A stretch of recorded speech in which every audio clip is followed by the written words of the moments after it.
Olá, está no ar Direito em Foco, o programa de debates e entrevistas de assuntos jurídicos relevantes. Hoje o nosso programa vai abordar um tema, embora jurídico, mas um tema que tem um momento todo especial. O Brasil, o mundo, está vivendo a pandemia do coronavírus. E isso tem afetado a vida de todos e a economia de todos os países. Uma das consequências dessa pandemia é a provável recessão mundial que vai acarretar. Nos últimos 2 meses, a Bolsa de Valores do Brasil caiu quase 40%. Isso até hoje. Nós temos, até hoje, meados de março, 230, 240 casos. A previsão é que dobre a cada 3 dias. Há uma previsão de que cerca de 1% da população do estado de São Paulo vai contrair a doença. Como nós temos aí em torno de 46 milhões de habitantes no estado, nós estamos falando numa população infectada de 460 mil pessoas. As ruas vazias, quem pode fazer home office está fazendo home office, mas a economia está travada. Estamos à beira de um grande problema econômico. E aí as empresas estão sofrendo e sofrerão essas consequências. Hoje nós vamos abordar um tema específico para as empresas que, na verdade, vai afetar e repercutir a todos, que é a questão da crise. A gestão de uma crise como essa nunca vista, talvez nem todas as soluções, todas as ideias já estejam na mesa, talvez tenhamos que ser muito criativos para isso.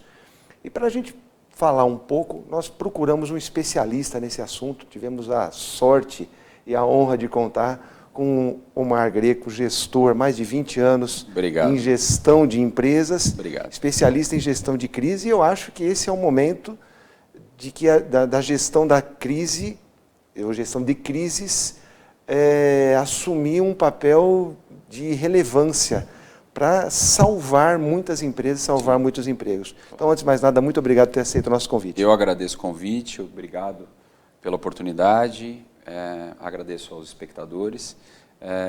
Momento bem delicado da nossa economia global, né, que com certeza vai gerar reflexos na economia brasileira. Já vem gerando alguns reflexos, como você disse, os números da Bolsa já não são tão atrativos, já é um número de alerta, mas o foco realmente é entender as empresas, entender a crise e atacar a crise dentro das suas causas. Então, esse é o principal desafio do empresário hoje. Muitos passam por uma crise sem saber ao certo qual foi a causa e se existe remédio, se existe saída para a crise. E existe com muita disciplina, as empresas conseguem se recuperar, eu não tenho dúvida. Agora, uma empresa, percebendo que a crise está próxima dela, qual o primeiro passo? O que ela deve fazer? Investir mais, parar de investir, chamar um consultor, baixar as portas, esperar o vento forte passar? O que ela deve fazer quando ela sentir que está esse momento? Os primeiros alertas vão aparecer justamente nos números da empresa. A maioria dos empresários que trabalham liderando ou dirigindo as suas empresas, eles desconhecem profundamente o número. O número da empresa é efetivamente o diagnóstico mais importante que ele tem nas mãos. Então, o primeiro passo é entender profundamente os números da sua empresa, entender efetivamente se os custos estão adequados, de acordo com a precificação que foi feita, ou se não foi feita uma precificação, estudar o mercado, entender a aderência do mercado a esse produto ou serviço que você oferta e entender efetivamente na cadeia para trás do preço se os custos estão corretos, se o tamanho da sua empresa condiz com a necessidade real produtiva ou se você tem um subaproveitamento de profissionais. Então, existem alguns diagnósticos claros que podem ser feitos apenas conhecendo os números. Mas as empresas não deveriam fazer isso constantemente? A maioria dos casos em que nós encontramos empresas para reestruturar, empresas para criar um novo tipo de gestão, desconhecem profundamente os números. Recentemente, eu participei de uma reestruturação de uma empresa em que tinha como seu carro-chefe um produto X e esse produto ia para a gôndola do supermercado com o seu preço deficitário, ou seja, ele não se pagava e era o carro-chefe da empresa. E a empresa não sabia desse... É o que eu chamo da cegueira de gestão, né? As pessoas acabam entrando em um ritmo alucinante do dia a dia e param de enxergar um pouco as coisas com uma visão privilegiada e panorâmica e mergulham dentro da operação e acaba surgindo a tal cegueira de gestão. E nós fazemos justamente o contrário. Nós trazemos esse empresário, esse profissional, esse gestor para assistir o jogo da arquibancada. O jogo da beira de campo é muito complexo de se entender. Para ter uma visão mais geral da... Então nós vamos nos aprofundar nos números, nós vamos entender se os números são aderentes ou não para aquele tipo de negócio, se o processo da gestão e se o processo dos controles estão a contento, enfim. Existe saída. Na maioria dos casos, e quase que em 90% dos casos, o grande problema é que o profissional, o gestor, desconhece os seus próprios números. E aí ele acaba entrando num processo de crise inevitável, como exemplo, uma empresa que tem seu carro-chefe com um valor deficitário, ou seja, ela não gera receita, ela gera prejuízo. Então, a cada unidade de produto que vai para o mercado, eu acumulei determinado prejuízo. E é uma roda viva. E aí dizer, eu preciso vender mais e cada vez que vende, aumenta o buraco. E aí é que nós vamos para lá, como eu te disse, eu vou trazer essa pessoa para a arquibancada, ele vai entender efetivamente o jogo, ele vai começar a criar as rotas de correção, ele vai reorganizar os números, repensar no seu posicionamento, porque muitas vezes ele é forçado pelo mercado a praticar um determinado preço do seu serviço ou do seu produto. E aí é o primeiro erro. E aí é um erro estratégico. Será que eu estou vendendo o meu produto ou meu serviço para um mercado aderente? Será que se eu aumentar o preço, eu vou ter que reposicionar esse produto no mercado? Sim, pode ser que sim. Pode ser que você está tentando competir com players do mercado que têm uma qualidade inferior. Enfim, você tem que se adequar ao seu nicho de mercado e aonde o seu produto terá mais aderência. Então, também uma visita ao plano estratégico da companhia. Mas essa situação, pelo que você está dizendo, ela não é somente para as empresas em crise, é algo que toda empresa deveria fazer. Isso é o que a gente chama do pilar do conhecimento das empresas, né? Você tem que conhecer profundamente os seus processos, as pessoas, os produtos e os seus custos. Você tem que ter muita clareza a combinação desses fatores, entender exatamente as competências dos seus profissionais, a aderência do seu produto em relação ao mercado proposto, os números da sua empresa, para você poder pensar em crescimento. Mas, Omar, quem está nos assistindo agora está pensando, bom, esse daí é um trabalho, uma gestão para uma empresa grande, para uma multinacional, que tem lá seus números, seus departamentos, seus setores e tal. A partir de que momento, de que tamanho a empresa pode ou deve se socorrer desse tipo de trabalho de gestão?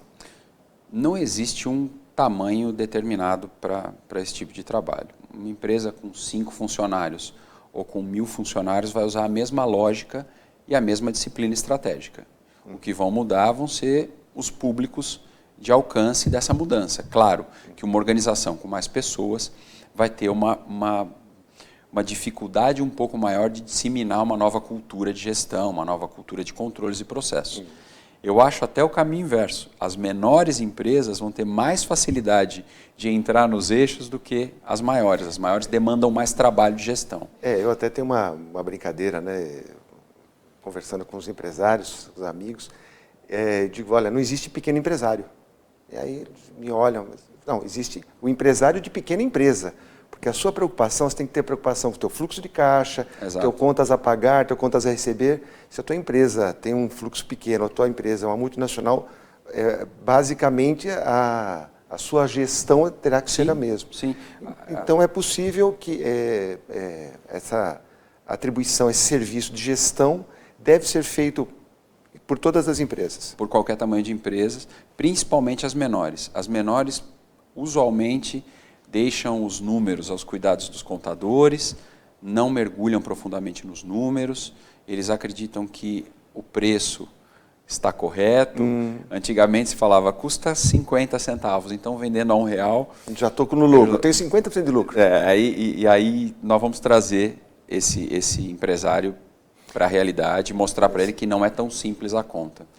Porque, pelo que você está dizendo, o auxílio de um contador, ou interno ou externo, é muito importante, mas não é suficiente. Ordena os números, né? Os profissionais de contabilidade são especialistas na ordem dos números, no bloco correto das despesas, das receitas, das obrigações, dos blocos fiscais, enfim. Isso é uma parte profissional que o empresário não tem que se envolver, mas o empresário tem que ter a habilidade de interpretar esses números internamente e os números que ele recebe, como seus balancetes, como seus demonstrativos de resultado. Se ele consegue dominar os números, ele consegue tomar decisões mais assertivas. Então, ele consegue mexer no seu pessoal, melhorar a cadeia produtiva, melhorar a forma com que ele compra, negociar melhor na ponta da cadeia, para chegar a um reflexo melhor de competitividade no final do processo. Seja ele vendendo um pãozinho, ou seja ele vendendo um computador. Então, a cadeia de suprimentos tem a mesma complexidade da venda do pãozinho e da venda de um computador. Então, o empresário precisa entender a gestão não como um ponto de complexidade do negócio dele. A gestão profissional, a gestão de processos, de indicadores, facilita muito a gestão desses profissionais ou desses líderes que têm essas empresas passando por dificuldades. Né? Perfeito. Agora, Omar, hoje, por exemplo, nós estamos no meio nós estamos no olho do furacão. Exatamente. Né? Do coronavírus. Exatamente.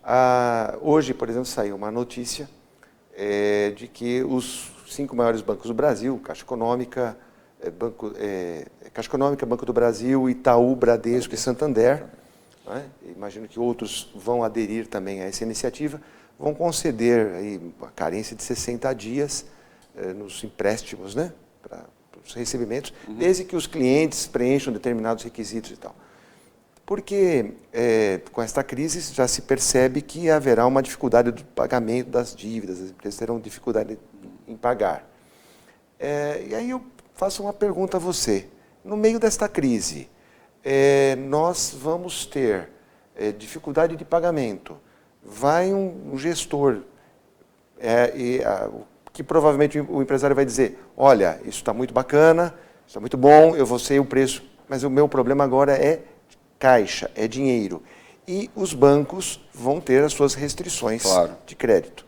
Então, tem solução para o problema do dinheiro, do fluxo de caixa, sem ter que passar pelos grandes bancos ou pelas redes oficiais? Mas você, por favor, responda depois dos nossos intervalos.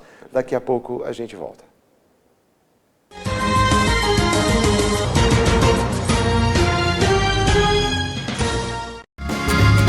Viaje mais! Prepare-se para conhecer os mais belos lugares do planeta, de segunda a domingo em 2 horários, às 13h30 e à meia-noite, na rede NGT Canal 48 Digital e na TV Grande ABC Canal 3 NET.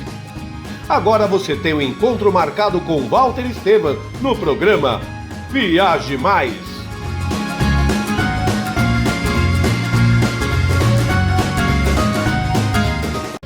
Juliana Flores, você está a um clique de deixar alguém ainda mais feliz. Entrega de presentes, flores e momentos únicos em até 3 horas em todo o Brasil. Juliana Flores. Pior que não ler jornal é ler apenas um jornal. Leia, assine e anuncie no Jornal ABC Repórter. 4224-4789. Se você é notícia, foi ou vai ser, ligue para a nossa redação ou mande um e-mail para redação@jornalabcreporter.com.br. ABC Repórter, o diário. www.jornalabcreporter.com.br. Sejam bem-vindos ao Balneário do Chopp. Venha fazer sua festa com a gente. Eventos em geral, casamentos, aniversários, confraternizações, congressos esportivos e buffets. Conforto e melhor custo-benefício. Emprestamos a chopeira elétrica, oferecendo um chopp de qualidade. Plantão de atendimento dentro do Clube da Mercedes. Rua Brejaúva 337, Piraporinha, Diadema. Ligue 4071-3355 ou 97643-5494. Balneário do Chopp, levando o melhor chopp para você.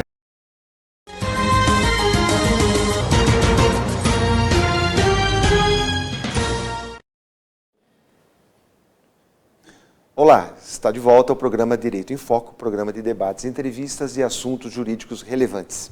Hoje nós estamos conversando com Omar Greco, que é gestor de empresas especializados em gestão de empresas em crise, que no primeiro bloco nos explicou aí como é que funciona esse diagnóstico, que a gente pode assim dizer, esse diagnóstico das empresas para poder dar uma solução para sair, né, de uma eventual crise ou até mesmo preventivamente nem entrar. Eu terminei o primeiro bloco fazendo a seguinte pergunta ao Omar. O crédito é difícil, o crédito é caro no Brasil, mesmo com algumas atitudes emergenciais que o governo federal está tomando, como redução de juros, enfim, algumas situações pontuais. Há também rumores de que as empresas poderão ter uma carência no pagamento do FGTS, do INSS, por 30 ou 60 dias, isso ainda está sendo analisado pela equipe econômica, para poder dar um certo fôlego na economia. Mas com todas essas ações de gestão que o Omar nos esclareceu no primeiro bloco, tem essa questão do dinheiro. E os bancos vão, obviamente, também se resguardar na concessão de novos créditos. E é um dos grandes problemas dos empresários na crise, é a questão do dinheiro. Omar, toda essa situação que você está colocando é extremamente relevante, importante, mas sem dinheiro a roda não gira. Não gira. Tem como obter créditos, tem como conseguir crédito sem ter que ir lá no banco? Hoje existem mecanismos de alavancagem financeira que não estão diretamente ligados à rede convencional dos bancos. Então existem sim instituições financeiras especializadas nesse tipo de capital que vão ofertar dinheiro para fazer dinheiro. Então, mas Omar, um acesso um pouco mais simples. Mas eu me preocupo muito pelo seguinte, se a empresa já está em crise, ela provavelmente vai ter problemas de conseguir crédito. Existem mecanismos bem elásticos, como eu comentei, doutor, que vão desde uma garantia real em função do empréstimo. Um imóvel, né? Um imóvel. O chamado home equity, enfim, tem vários nomes bonitos, mas no fim do dia você dá uma garantia real que pode ser a garantia que essa instituição financeira precisa para liberar o recurso. Existem a gestão dos recebíveis, então, por exemplo, você pode condicionar o seu fluxo de recebíveis a essa instituição, descontadas as taxas e as tarifas, enfim. Mas isso não é a operação normal dos bancos?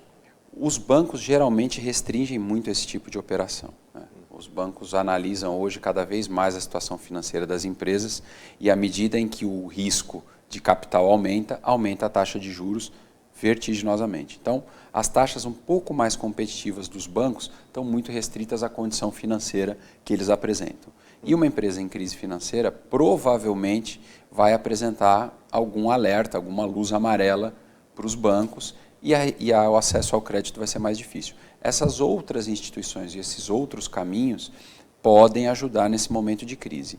Além de um bom plano estratégico que também pode atrair, por exemplo, um investidor. Pode atrair o que nós chamamos de um angel, que pode entender que aquele negócio faz muito sentido, a ideia é muito bacana, mas que ele precisa de uma alavancagem financeira, então esses angels geralmente também podem entrar entendendo que existe agora um processo de gestão profissional, processos, indicadores, existe um plano estratégico, que essa empresa sabe exatamente aonde ela precisa gastar o dinheiro, porque isso é muito importante. O profissional de gestão precisa ter a clara noção de que o dinheiro que ele vai tomar do mercado é para fazer dinheiro. Né? Muitas vezes o profissional toma o dinheiro e paga uma dívida. E não é o mais indicado. E ele não fez o dinheiro trabalhar. Quem paga a dívida é o dinheiro trabalhado. Então você toma dinheiro de uma instituição, faz a tua máquina girar um pouco melhor, gera mais receita e aí você começa a pensar na amortização das suas dívidas. É muito mais orquestrar o problema do que efetivamente trocar o problema de lugar. Você simplesmente trocou uma dívida com um credor qualquer e assumiu uma dívida bancária e a sua empresa continua do mesmo tamanho, com a mesma roda, não girando mais rápido. Então, uma das grandes falhas no processo de gestão é não fazer o dinheiro virar dinheiro. Então, esse é o primeiro passo. Então, vamos chamar os credores para a mesa, vamos repactuar, vamos pensar nas amortizações mais leves possíveis para não atingir o fluxo usual da empresa e tomar esse dinheiro de alavancagem justamente para gerar mais dinheiro, ou para melhorar os processos, ou para ser mais eficiente, mais competitiva, e aí o dinheiro para amortização é consequência dessa boa gestão. Perfeito. Nós tivemos aqui o prazer de ter vários entrevistados abordando assuntos distintos, mas eu acho que eles convergem nisso que nós estamos falando agora. Tivemos o prazer de ter o professor Nelson Zanzarelli há algumas semanas falando sobre a possibilidade de recuperação judicial das empresas. Nessa questão da gestão de crise, imagino que possa chegar num determinado momento dizendo, olha, no seu caso o melhor é uma recuperação. Recuperação extrajudicial ou judicial. E como é que funciona isso? Aí você apresenta o plano, você ajuda a apresentar o plano? As empresas de gestão fazem isso? Fazem. Usualmente as empresas de gestão capacitadas para isso, entendendo um pouco do assunto, porque esse é um assunto que vai permear também pela área jurídica, ele vai ter que ter um amparo jurídico forte. A montagem de um plano de recuperação judicial não é tão simples. Ela é um pouco mais complexa que de uma simples reestruturação, um turnaround de uma empresa, enfim, é um pouco mais complexa, porque você vai ter um terceiro ator ali, que é um ente jurídico, quem vai, no fim das contas, aprovar ou não esse plano de recuperação. O nível de governança é muito mais alto, o nível de controle é altíssimo, as matrizes de alçada de decisões acabam fugindo um pouco só da gestão da empresa, né?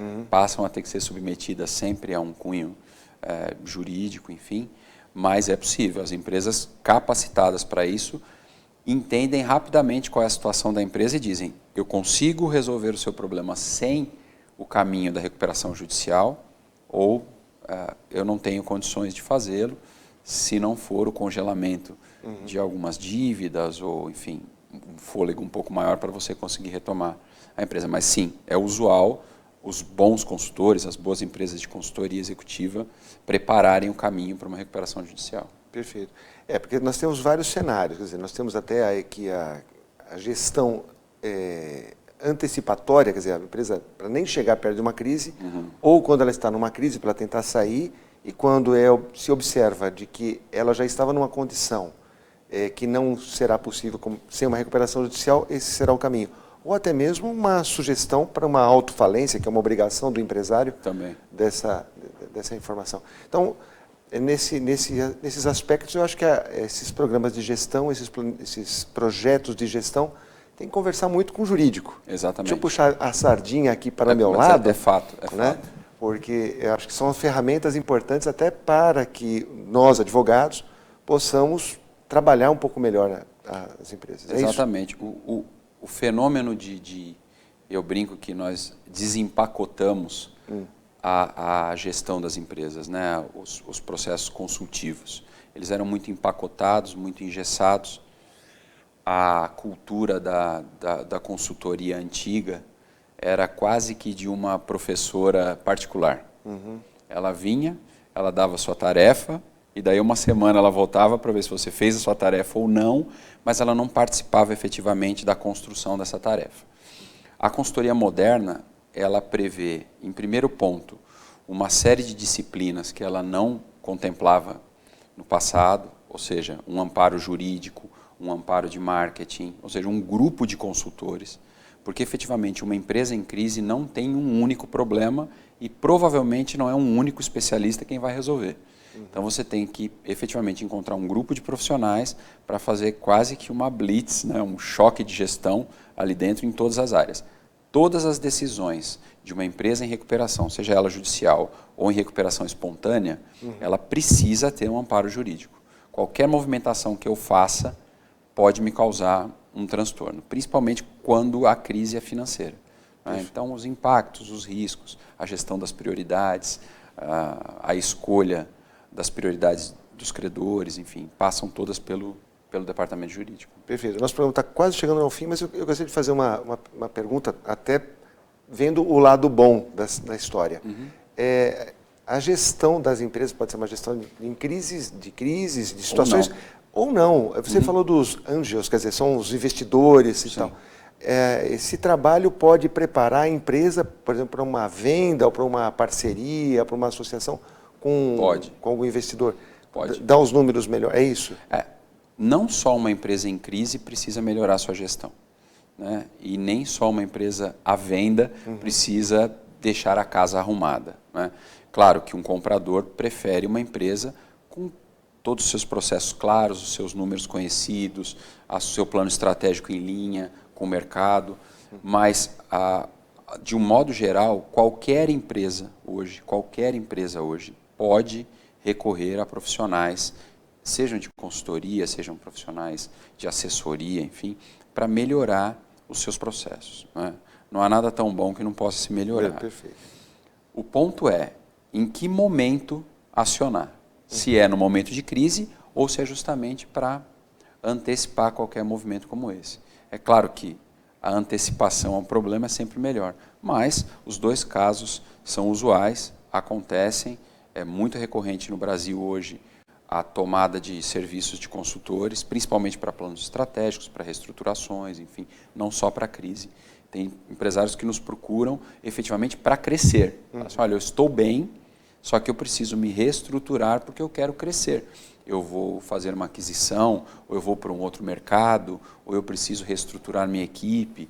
Então, não é só o lado negativo em que os consultores ou os assessores vão atuar. Perfeito, perfeito. Ô Margrico, eu só tenho a agradecer essa aula aqui, né? As pessoas às vezes brincam comigo e falam, mas todo mundo dá aula sim, porque a gente aprende muito, né? Hoje foi muito instrutivo. E eu acho que num momento de crise, as pessoas precisam de soluções. Exato. Ou ficar se lamentando que está difícil, que está complicado, e aplicar e jogar em cima de um elemento externo. Acho que a gente tem isso tudo, e é muito forte, uma crise mundial que está se apresentando aí, mas nós temos que tomar essas iniciativas. Eu acho que o programa Direito em Foco, trazendo especialistas, como os que eu já mencionei, Rogério Arnone também esteve aqui conosco, enfim, uma gama, né, de grandes profissionais nos auxiliando nesse momento de crise, e o direito sempre de mãos dadas com a contabilidade, com a economia, com a engenharia, enfim, com todas as áreas do conhecimento humano para dar soluções práticas para o dia a dia. Exato. Adorei lá o seu LinkedIn, entrei, fiquei lá observando lá os seus projetos, seus cases de sucesso. Obrigado. Parabéns, inclusive pelo LinkedIn. Eu não uso muito. É uma não ferramenta sei usar. boa. É uma ferramenta boa. Mas eu vou entrar sempre para olhar lá os seus, ótimo, né, o andamento lá das suas atividades. Então, com essa entrevista muito tranquila, num momento tão difícil, eu agradeço ao Omar Greco mais uma vez e falo que o Direito em Foco volta na próxima semana, nesse mesmo horário. Até lá e muito obrigado pela audiência.